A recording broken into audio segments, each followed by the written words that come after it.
معزز سامعین السلام علیکم۔ اردو ہارر ناولز میں خوش آمدید۔ آپ سب سے گزارش ہے کہ میری ویڈیوز کو زیادہ سے زیادہ لائک اور شیئر کر کے میری حوصلہ افزائی کیجیے تاکہ میں اسی طرح اچھی اچھی کہانیاں آپ کے پیش خدمت کر سکوں۔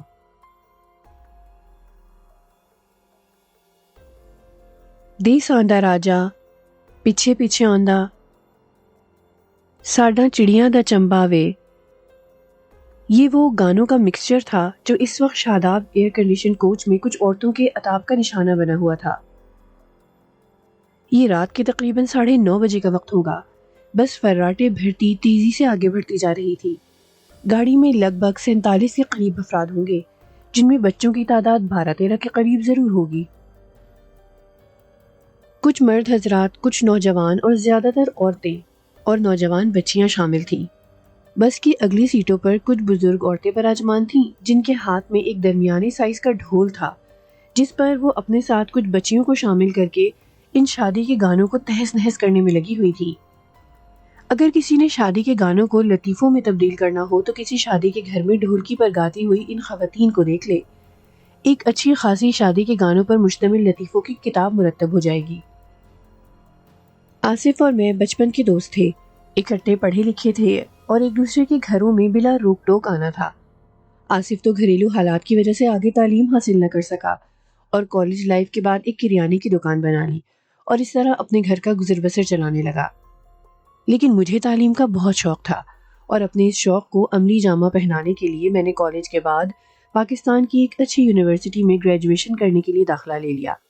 مالی حالات ٹھیک تھے، اس لیے معاشی طور پر کسی قسم کی پریشانی کا سامنا نہ کرنا پڑا۔ راوی چین ہی چین لکھتا تھا۔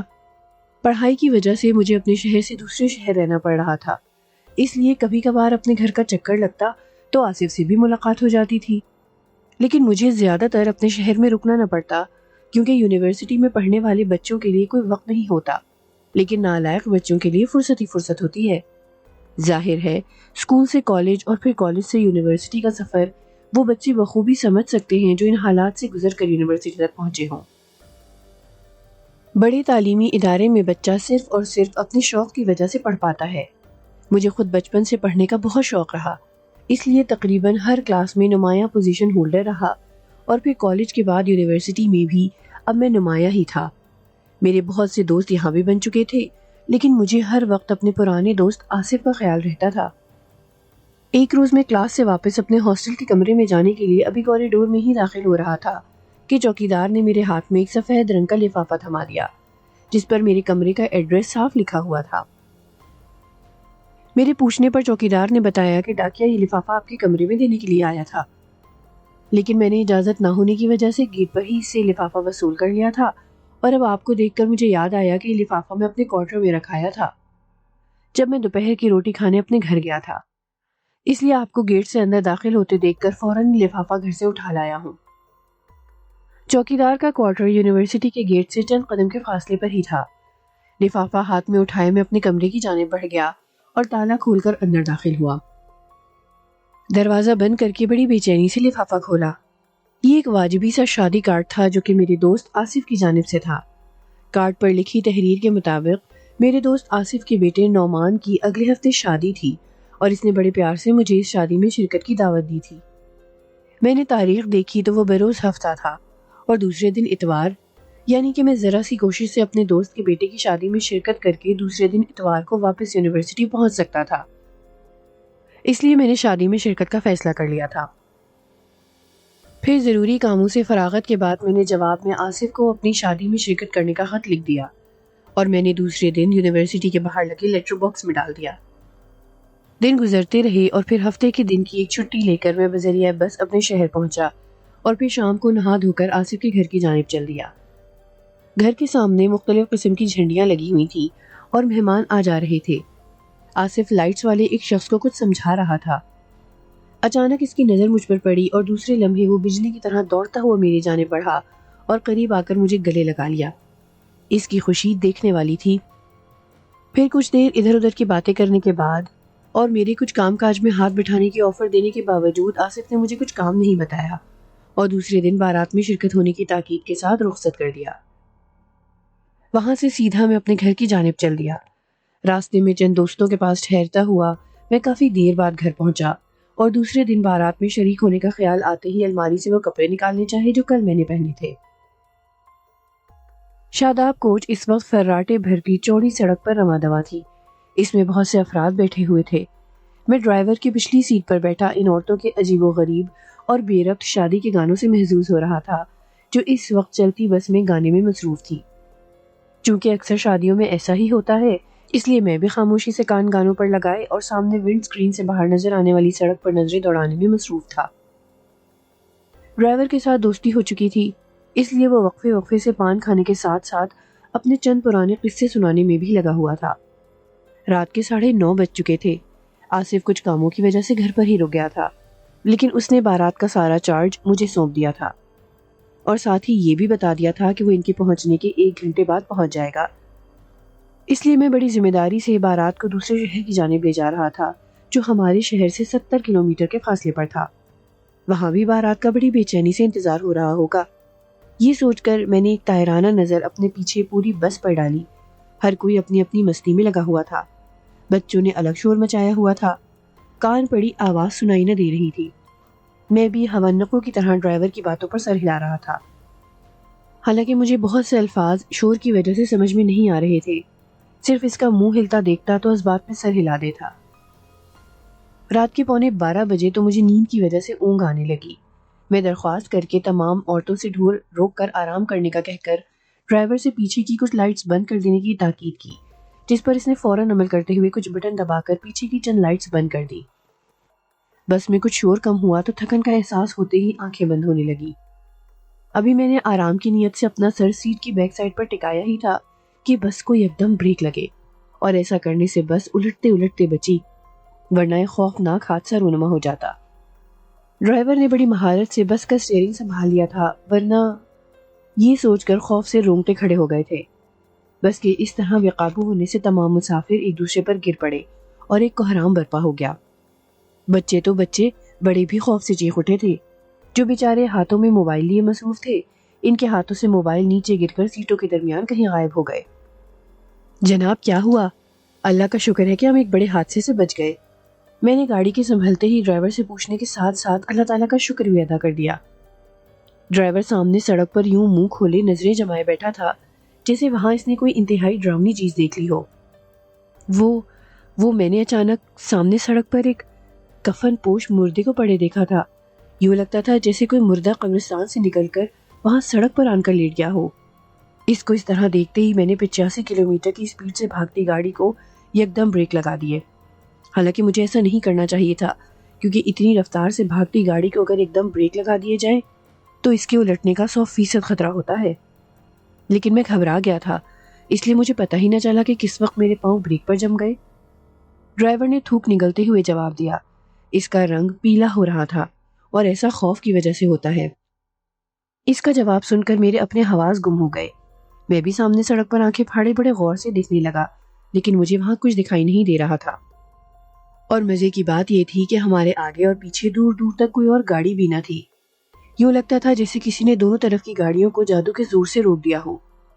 میرے ساتھ ساتھ تمام مسافر خوف سے تھر تھر کانپ رہے تھے، کیونکہ گاڑی کو رکتے دیکھ کر اور اس حادثے سے بچنے کے بعد چند مسافر ہمارے پاس آ کر ہماری گفتگو سن چکے تھے اور انہوں نے پیچھے بیٹھے تمام مسافروں کو اصل صورتحال بتا دی تھی۔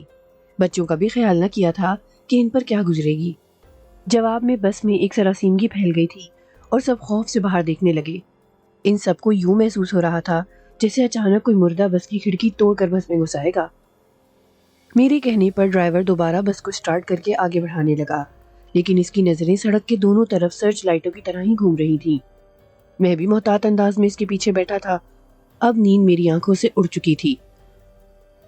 ابھی ہم تھوڑی ہی دور گئے ہوں گے کہ ہمارے پیچھے سے 2-3 اور بسیں چنگھاڑتی ہوئی تیزی سے ہماری بس سے آگے نکل گئیں، اور اس کے ساتھ ہی سامنے سے بھی 2 اور بسیں تیزی سے ہماری طرف آتی دکھائی دیں اور نزدیک پہنچ کر آگے نکل گئیں۔ سمجھ میں نہیں آ رہا تھا کہ اچانک یہ گاڑیاں سڑک پر کیسے نمودار ہو گئی، حالانکہ کچھ لمحے پہلے سڑک کے آگے اور پیچھے دور دور تک کوئی گاڑی نہیں تھی۔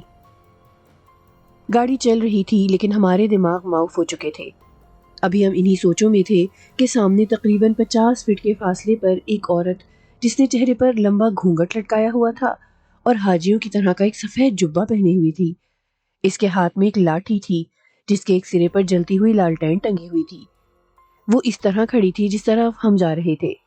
وہ ہاتھ کو حرکت دیے بغیر لاٹھی کو مضبوطی سے پکڑے کھڑی تھی، یوں لگتا تھا جیسے وہ سڑک پر لفٹ لینے کے لیے کھڑی ہو۔ ہم سب نے اسے دیکھ لیا تھا اور ڈرائیور نے اس کے نزدیک پہنچ کر جیسے ہی گاڑی روکی اور نیچے اتر کر دیکھا تو اس بوڑھی عورت کا دور دور تک کوئی پتہ نہ تھا۔ یوں لگتا تھا جیسے اسے زمین کھا گئی ہو یا آسمان نگل گیا ہو۔ ہم ہونقوں کی طرح منہ پھاڑے اور آنکھیں پھیلائے اس جگہ کو دیکھ رہے تھے جہاں کچھ دیر پہلے وہ بڑھیا موجود تھی۔ عجیب گورکھ دھندا تھا۔ پھر میرے کہنے پر سب دوبارہ بس میں سوار ہوئے اور ہم دم سادھے ادھر ادھر دیکھنے لگے۔ رات دھیرے دھیرے گزر رہی تھی۔ ابھی ہمارا 4 گھنٹوں کا سفر مزید باقی تھا۔ رات کے 12:10 ہوئے ہوں گے کہ جیسے کوئی بہت وزنی چیز بس کے اوپر گری ہو۔ اندر بیٹھے ہمیں یوں محسوس ہوا جیسے کوئی ایٹم بم چھت پر گر گیا ہو۔ اس قدر تیز دھماکہ تھا کہ ڈرائیور نے گھبرا کر بریک دبا دیے۔ گاڑی ایک بار پھر رک چکی تھی اور دوسرے لمحے میں اور ڈرائیور دونوں بس سے باہر نکل کر اوپر کی طرف دیکھنے لگے۔ ڈرائیور بس کے ساتھ لگی لوہے کی سیڑھی پر چڑھ کر اوپر کی جانب لپکا اور دوسرے لمحے تیزی سے پھسلتا ہوا نیچے گر پڑا۔ اس کے منہ سے خوف کے مارے آواز نہیں نکل رہی تھی۔ اس کی آنکھیں سیاہ کی بجائے سفید پتلیوں میں تبدیل ہو گئی تھیں۔ یوں لگتا تھا جیسے اس نے چھت پر کوئی انتہائی خوفناک شے دیکھ لی ہو۔ میں اسے اوپر جاتا دیکھ کر خاموش کھڑا تھا کہ اچانک اسے اس طرح خود پہ گرتے دیکھ کر گھبرا گیا۔ اور پھر میں نے زندگی میں پہلی بار اتنی ہمت سے کام لیا کہ ایک ہٹے کٹے ڈرائیور کو خود اپنے ہاتھوں میں سنبھال کر اور کھینچ کر بس کے دروازے کے قریب لایا، اور پھر آواز دے کر دوسرے لوگوں کو بھی بلا لیا جو اندر سہمے بیٹھے تھے۔ بس کے اندر تمام پردے بھی برابر کر دیے گئے تھے، اس لیے کوئی بھی باہر کا منظر دیکھنے سے قاصر تھا۔ میرے بلانے پر چند نوجوان باہر نکل کر میرے ساتھ ڈرائیور کو بس کے اندر لے گئے۔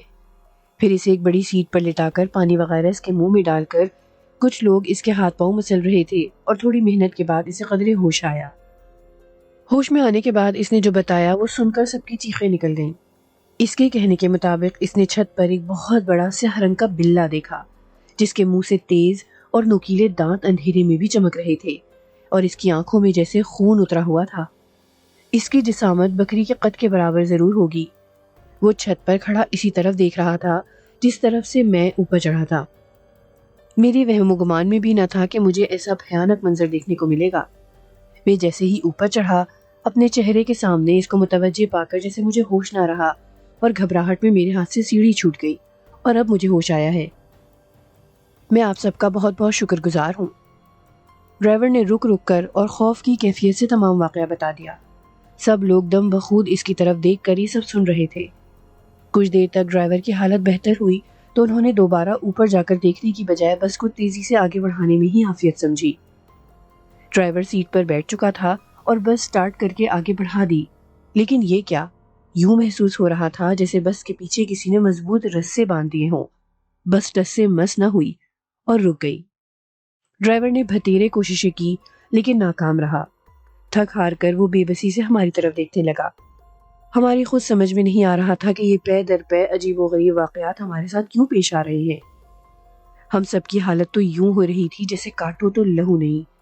کچھ سمجھ نہیں آ رہا تھا، اور سب سے عجیب و غریب بات یہ تھی کہ اس بار بھی ہمیں آگے اور پیچھے دور دور تک کوئی گاڑی سڑک پر دکھائی نہیں دے رہی تھی، اور سڑک پر ایک سنسانی سی پھیلی ہوئی تھی۔ دونوں طرف لگے درخت یوں محسوس ہو رہے تھے جیسے دیو منہ کھولے ہمیں نگلنے کے لیے تیار کھڑے ہوں۔ کچھ دیر گزری ہوگی کہ جیسے بس کے دروازے پر کسی نے بڑے زور سے ٹکر ماری۔ یوں لگا جیسے کوئی بڑی طاقت سے بس کے دروازے کو توڑنے کی کوشش کر رہا ہو۔ دروازہ مضبوط ہونے کے ساتھ ساتھ لوہے کا تھا، اس کے ٹوٹنے کا تو سوال ہی پیدا نہ ہوتا تھا، لیکن اس وقت ہماری چیخیں نکل گئیں جب کچھ لمحوں بعد بس کے پچھلے شیشے کے ٹوٹنے کی آواز سنائی دی۔ شیشے کی ساری کرسیاں ذروں میں تبدیل ہو کر اندر کی جانب گر چکی تھیں۔ چونکہ ان شیشوں میں گیس بھری ہوئی تھی اس لیے ٹوٹنے کی صورت میں یہ انسانی جسم کو کوئی نقصان نہیں پہنچا سکتے تھے، لیکن اس ٹوٹے ہوئے شیشے سے جو چیز اندر برآمد ہوئی اس کو دیکھ کر ہمیں خوف سے لرزہ طاری ہو گیا۔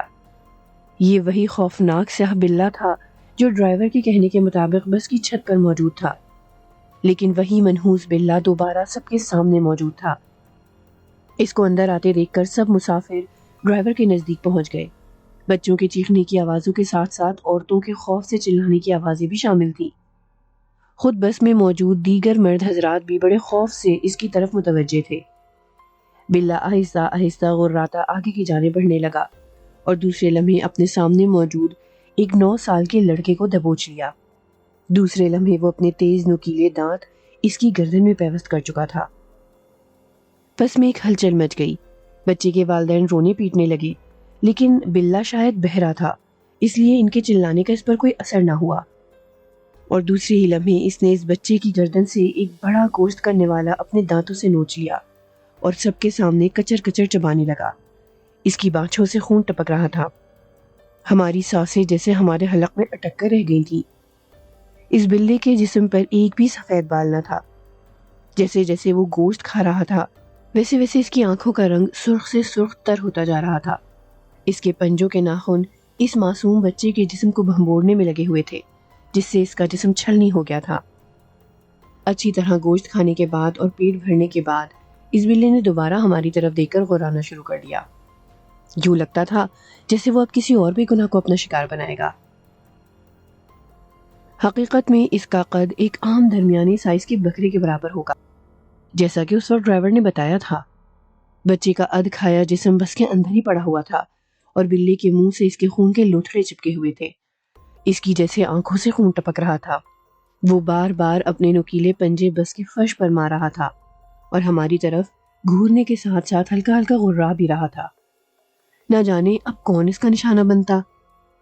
اچانک پیچھے سے آنے والی کسی تیز لائٹ بس کے ٹوٹے ہوئے شیشے کی وجہ سے بن جانے والے کھلے حصے سے اندر آ پڑی۔